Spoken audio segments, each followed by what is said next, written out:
Big boss season 8 లో ఈ వారం మెగా చీఫ్ అయిన రోహిణి గురించి మన నాగమామ ఏం చెప్పాడో తెలుసుకోవాలనుందా? అయితే ఇంకెందుకు ఆలస్యం, వెంటనే ఈ వీడియోని లైక్ చేసేసి పూర్తిగా చూసేయండి. ముందుగా రోహిణిని ఉద్దేశిస్తూ congratulations new and last mega chief of season 8 అన్నట్లుగా అప్రిషియేట్ అయితే చేస్తారు మన నాగమామ. అమ్మ రోహిణి, ఈ వారం టాస్క్ లో చాలా బాగా పర్ఫార్మ్ చేశావు. కేవలం ఎంటర్టైన్మెంట్ కే కాకుండా గేమ్స్ లో పర్ఫార్మెన్స్ కూడా ఇచ్చావు కాబట్టి ఖచ్చితంగా నీకు ఈ వీక్ కి గాను 100% ఇచ్చేస్తా.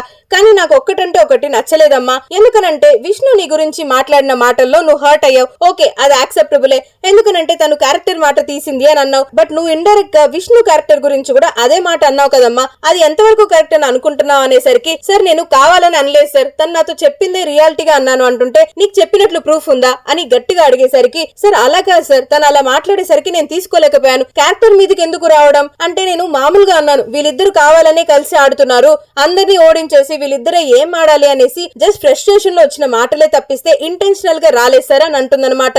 ఓకే, గేమ్ లో ఎంతైనా ఉండండి, ఎలా అయినా కొట్టుకోండి, కానీ పర్సన్ టు పర్సన్ పర్సనల్ అయిపోయి చాలా మాటలు జారడం అనేది తప్పు కదమ్మా. ఈ వీక్ నీ పర్ఫార్మెన్స్ కి చాలా మంచి మార్కులే ఉంది. బట్ నువ్వు మాటల పరంగా బిహేవియర్ తీరుకు మాత్రం నిజంగా 0 ఇస్తున్నాను అన్నట్లుగా షాక్ ని ఇచ్చేస్తారన్నమాట మన నాగమామ. దాంతో టేస్టీ తేజ అండ్ అవినాష్ వచ్చేసి నివ్వెరపోయి చూస్తూనే ఉంటారు.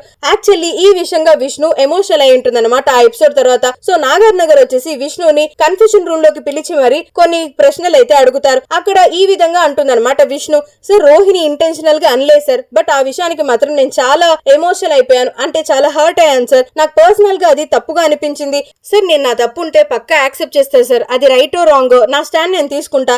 కానీ నా తప్పు లేకుండా అమ్మాయి నన్ను ట్రిగ్గర్ చేసేసరికి నేను చాలా హర్ట్ అయ్యాను సార్, అది తీసుకోలేకపోయాను. నిజంగానే వెరీ పర్సనల్ అటాక్ చేసినట్లు అనిపించింది అంటుంటే, డోంట్ వరీ అమ్మ విష్ణు అన్నట్లుగా చెప్పి పంపిస్తారన్నమాట. అదే విషయం పైన ఇప్పుడు రోహిణి మీద బగ్గుమన్నారు నాగార్జున గారు. నిజానికి అక్కడ రోహిణి ఇంటెన్షనల్ గా అనకపోయినా కూడా విష్ణుప్రియ క్యారెక్టర్ గురించి డైరెక్ట్ గా ఆర్ ఇండైరెక్ట్ గా చెప్పిందని నాకు కూడా అనిపించింది. మరి మీకేమనిపిస్తుంది? నాగమామ ఎప్పుడు కూడా పార్షాలిటీ చూపిస్తారు విష్ణు మీద అని మీరు ఎంతమంది అగ్రీ చేస్తున్నారు? వెంటనే ఈ వీడియోని లైక్ చేసేసి మీ ఒపీనియన్ ని కామెంట్ బాక్స్ లో చెప్పడం మాత్రం అస్సలు మర్చిపోద్ది.